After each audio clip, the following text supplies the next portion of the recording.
palavra. É isso. Antes de mais nada, gostaria de apresentar, a filha do auxiliar, nosso irmão João, irmã Jamile, não é isso? É isso? Amém, que está ali atrás, que se voltou para o Senhor. Quantos estão alegres pela vida da nossa irmã Jamile? Digam amém. Amém. Seja bem-vinda de volta à casa do Pai.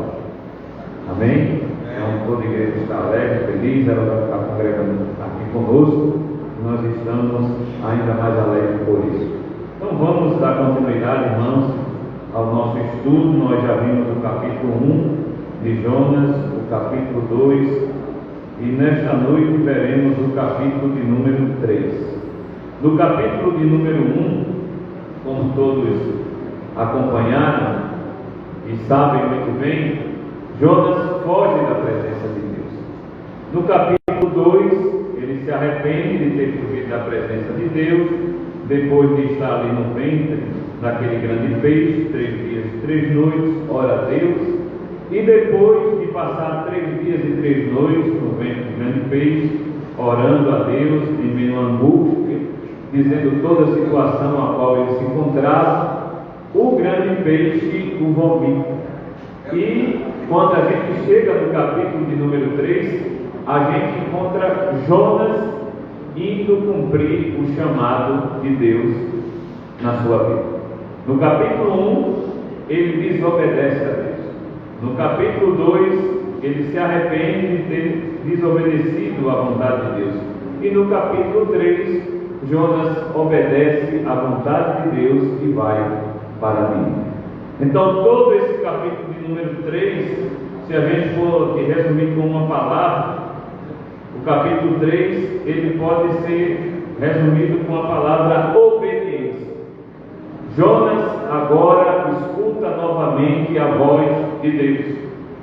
Veja o que é que diz o versículo de número do capítulo 3, na sua Bíblia, diz assim: e veio a palavra do Senhor segunda vez a Jonas, dizendo. Jonas, no capítulo 1, ouve pela primeira vez a voz de Deus, dizendo que ele deveria se levantar e ir para a grande cidade de Nínive e clamar contra ela, ou seja, pregar a palavra. Ele foge, mas no capítulo 3 nós encontramos um Jonas já obediente, mansinho, pianinho, tranquilo, e ele escuta pela segunda vez a chamada de Deus. Ou seja, Deus age com misericórdia na sua vida.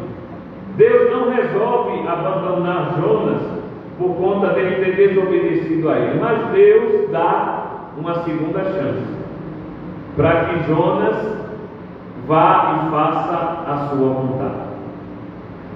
Irmãos, Deus faz isso conosco e com muita gente no meio do seu povo. Deus dá uma segunda chance, uma segunda vez. A primeira vez pode não ter sido muito interessante, mas Deus, cheio da sua graça e misericórdia, nos oferece mais uma oportunidade para nós vivermos os planos dele, praticarmos a sua vontade e glorificarmos o seu santo nome. É isso que acontece com Jonas e é isso que acontece conosco, quando muitas das vezes nós nos afastamos da vontade de Deus. E se Deus nos dá uma segunda chance, é porque Ele tem planos, promessas e um projeto de salvação para nossas vidas. E cabe a gente agarrar nessa segunda chance de Deus e não soltar. Porque se Deus deu uma segunda chance, é porque Ele é gracioso, misericordioso e bondoso. E Ele foi assim com Jonas. Ele dá uma segunda chance a Jonas, porque Jonas já tinha se arrependido e agora Jonas tem que ir a Nínive pregar. Do versículo 1 até o versículo 3 nós vemos essa obediência de Jonas sendo posta em prática. O versículo de número 2 diz assim: levanta-te e vai à grande cidade de Nínive e prega contra ela a pregação que eu te disse. Jonas agora está obediente, está obedecendo. Se Jonas disse não no início, agora ele está dizendo sim para Deus. E ele está indo, ele está querendo ir, ele está querendo pregar, ele está obedecendo ao Senhor. Ele agora sabe da sua responsabilidade. Ele sabe da responsabilidade que estava sobre os seus ombros. E Jonas percorre toda a cidade com toda a disposição suficiente de um verdadeiro profeta. Seguindo o texto, o autor nos diz que essa cidade era uma cidade bastante importante no mundo antigo. Segundo alguns comentaristas, Nínive era importante para Deus por causa do povo que habitava lá, pois era o povo escolhido para Deus e salvar. Além disso, Nínive tinha 97 quilômetros de extensão de terra. E Deus usa de misericórdia com esse povo, que era um povo mau, um povo ruim, um povo que, quando conquistava outros povos, degolava as pessoas, fazia escravos, cortava as cabeças, matava através da prática de empalamento, que é aquela prática de pegar uma estaca e colocar na boca do cidadão, matando ele, até sair do outro lado do corpo. Os ninivitas faziam isso, construíam pirâmides em Nínive somente com cabeças de pessoas que foram cortadas. E Deus olha para esse povo e levanta um profeta para pregar a esse povo. E esse profeta é Jonas. E Jonas agora ele vai cumprindo toda a vontade de Deus, ou seja, sendo obediente ao chamado de Deus. Charles Spurgeon, um grande pregador, diz que fé e obediência faz parte da vida do cristão. Aquele que obedece a Deus confia nele. Aquele que confia em Deus obedece. Os que confiam em Deus, os que têm fé em Deus, também têm que obedecer a Deus. Abra aí João capítulo 14, Evangelho de João capítulo 14 e versículo de número 15. Evangelho de João, que é o quarto Evangelho do Novo Testamento, capítulo 14 e versículo 15. Se alguém puder ler, eu agradeço.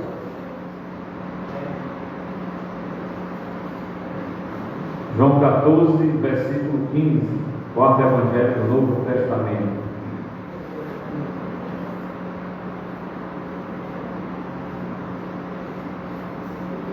Se me amais, guardarei os meus mandamentos.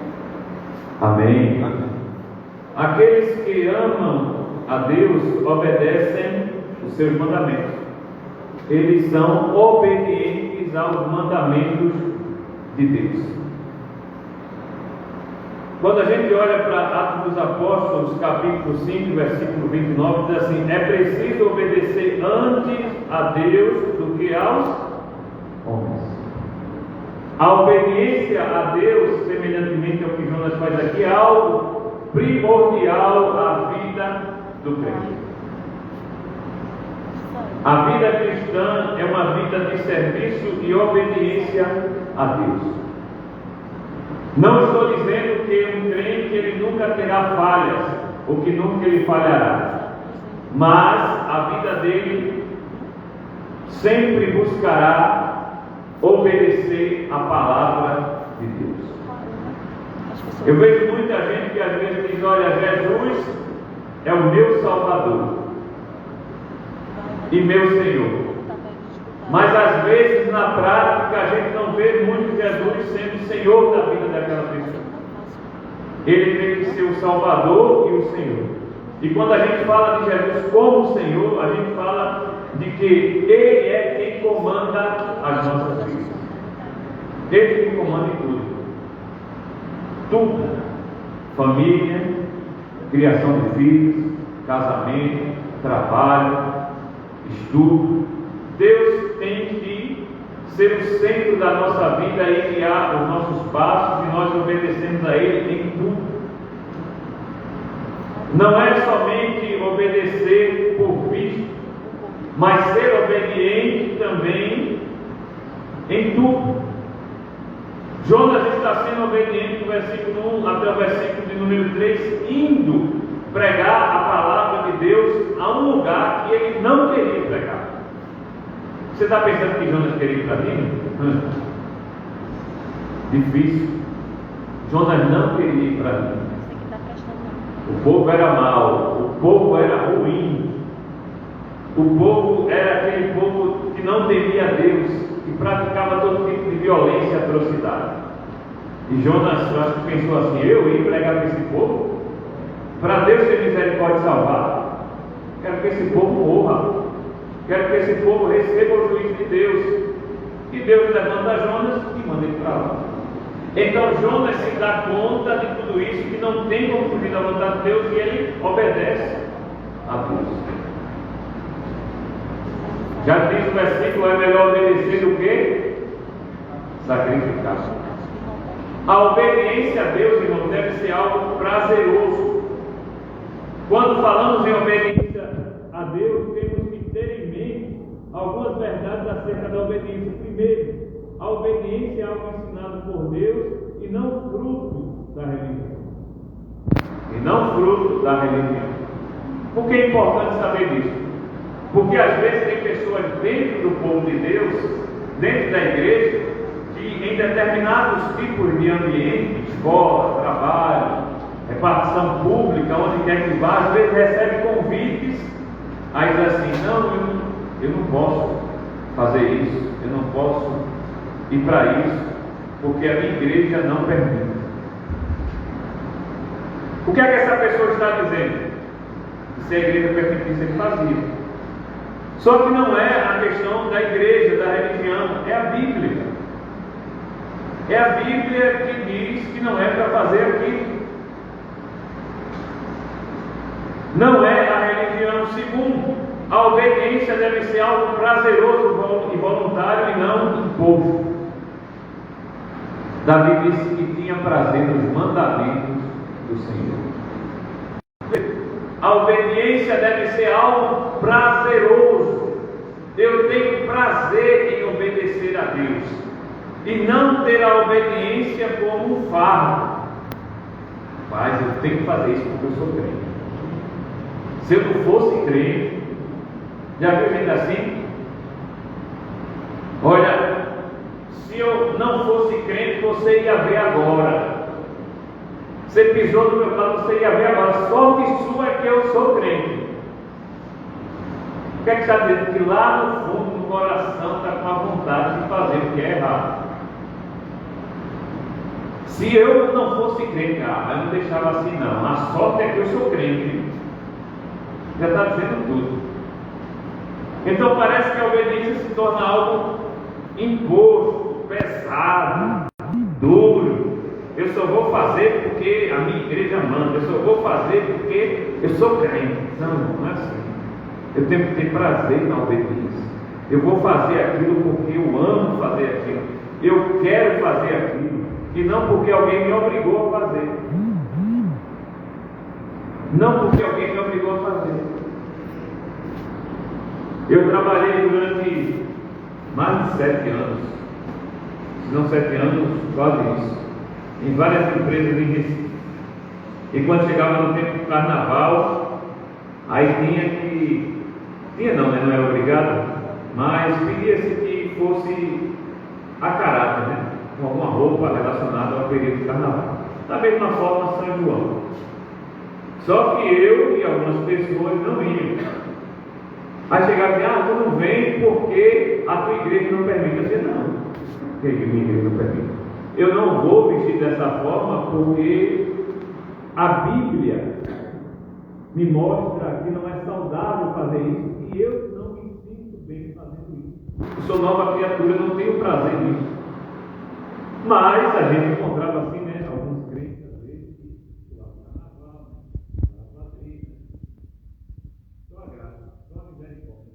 Então não faço aquilo por uma questão de prazer. Não algo imposto, como se lá dentro estivesse dizendo: se eu não fosse crente, eu fazia. Se eu não fosse crente aqui, eu tinha fantasiado de maduro. Se eu não fosse crente aqui, eu tinha fantasiado de carnaval. E entrar no bloco, né?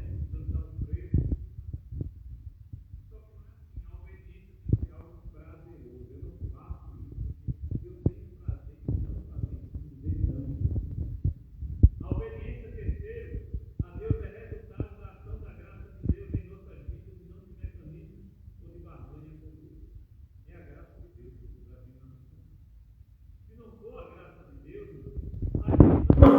correto.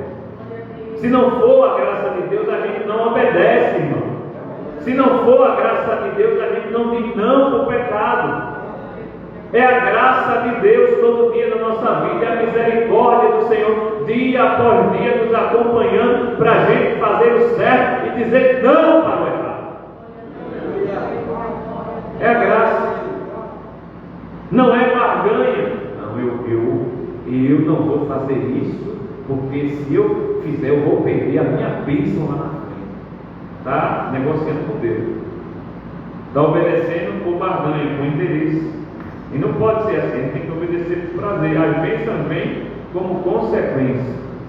Nós não corremos atrás de bênção, elas correm atrás da gente. Quarto, a obediência glorifica ao santo nome de Deus. Quando você é obediente a Deus, Deus se agrada, Deus se alegra.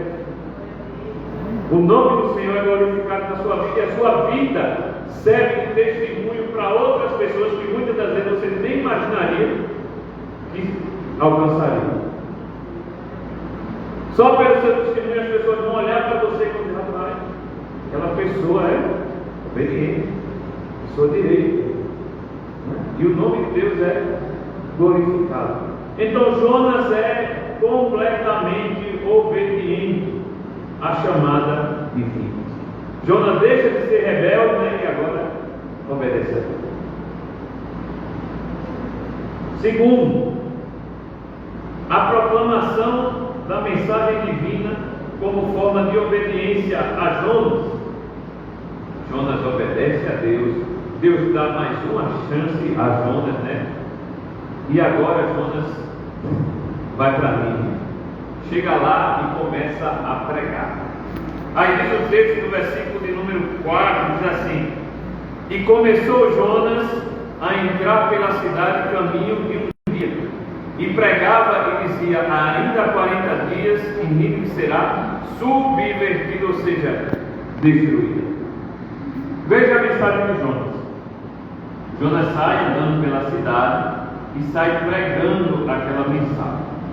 E diz: olha, ainda 40 dias e Nínive será subvertida. Ou seja, dentro de 40 dias Nínive será destruída.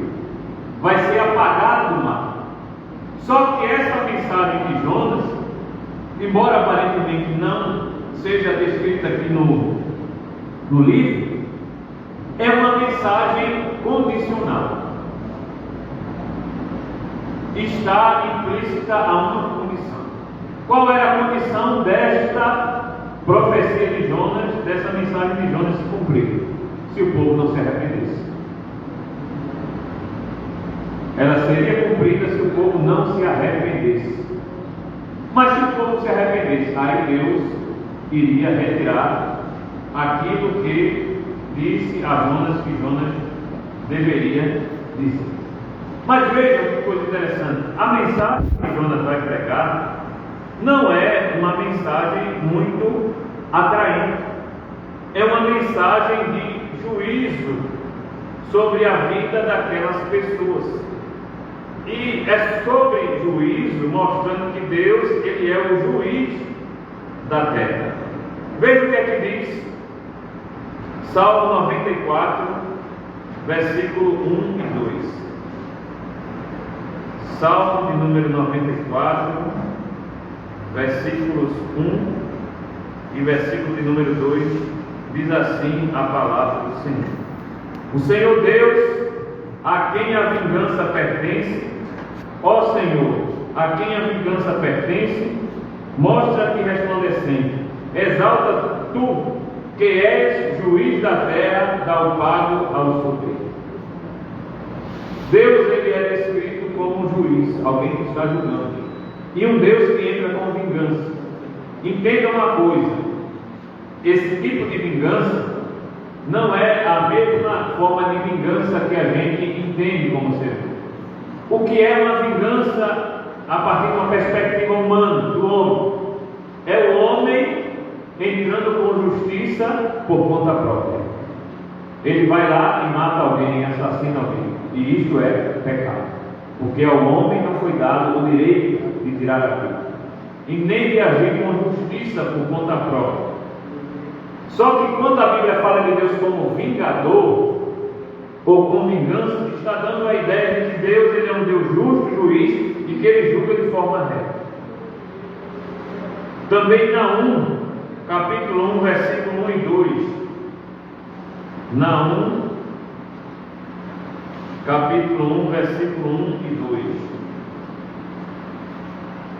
Diz assim, principalmente no versículo 2: O Senhor é Deus zeloso, Deus que toma vingança. O Senhor toma vingança e é cheio de furor. Deus é descrito mais uma vez como alguém que age com justiça. E a mensagem de Jonas tem esse caráter, um caráter de juízo. Vejam que não é uma mensagem muito atraente essa mensagem de Jonas. Jonas não chega em Nínive e chega lá e diz: olha, povo de Nínive, Deus tem um plano na vida de vocês. Venham para Jesus, que se vocês estiverem passando dificuldade, Deus vai suprir. Venham para Jesus, que quem estiver desempregado vai arrumar emprego. Venham para Jesus, que se você tem um carro, uma carruagem simplesinha, Deus vai dar vários carros. Venham para Jesus, quem está solteiro vai sair casado.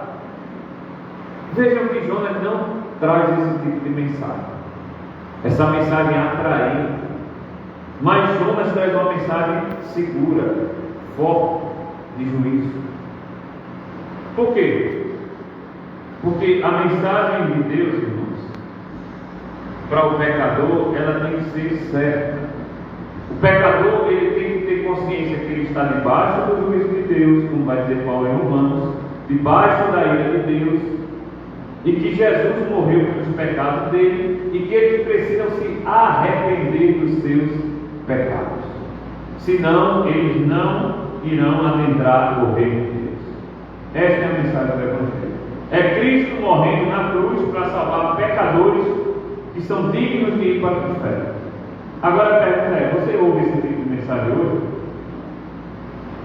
Você escuta esse tipo de mensagem hoje? Há uma escassez muito grande de mensagem bíblica hoje na nossa igreja moderna. É triste você ver que muita gente hoje em dia, quando você começa a pregar sobre santidade, sobre pecado, sobre volta de Jesus, o povo fecha os ouvidos. Não quer ouvir. Só quer uma mensagem muito suave, tranquila, que fale do que eu quero ouvir, que agrade. E está cheio por aí de pregador hoje assim. Tem um aí mesmo que faz muito sucesso na mídia aí. Não vou dizer o nome dele, só vou dizer a primeira letra do nome dele: David Leonardo. Tem muita gente que gosta de David Leonardo. Das mensagens dele é uma mensagem muito boa, agrada a carne, né? É o que o povo quer ouvir, mas não é o que o povo precisa ouvir. As mensagens de David Leonardo, não, aqui para frente, não são boas para a nossa edificação espiritual, porque só fala o que o povo quer ouvir, só fala o que o povo quer ouvir, que vai dar tudo certo, que se está ruim vai melhorar, que vai acontecer isso, vai acontecer aquilo. Você sabia que David Leonardo é o queridinho das celebridades hoje? Celebridade do mundo. Sabia disso? David Leonardo é muito amigo de Neymar. Muito amigo de Neymar. Muito amigo daquela dupla sertaneja, Simone e Simaria, e de tantos outros cantores que gostam dele. Aí veja a coisa: pessoas mundanas que vivem uma vida regrada no pecado gostam de um pregador. A pergunta é: tem alguma coisa de errado? Tem. Porque quando o mundo, irmão, começa a abraçar, quando o mundo começa a aplaudir, quando o mundo começa a se chegar, tem alguma coisa de errado. Os crentes eles serão odiados, serão perseguidos, serão caluniados, defamados. Quando o mundo começar a aplaudir, pode desconfiar que tem alguma coisa de errado. E tem. E o que é que tem de errado? É o conteúdo da mensagem. Por que essas celebridades que não servem a Deus gostam tanto desse pregador. Inclusive, até um dia desse ele estava naquele programa do Bial. Porque é o tipo de mensagem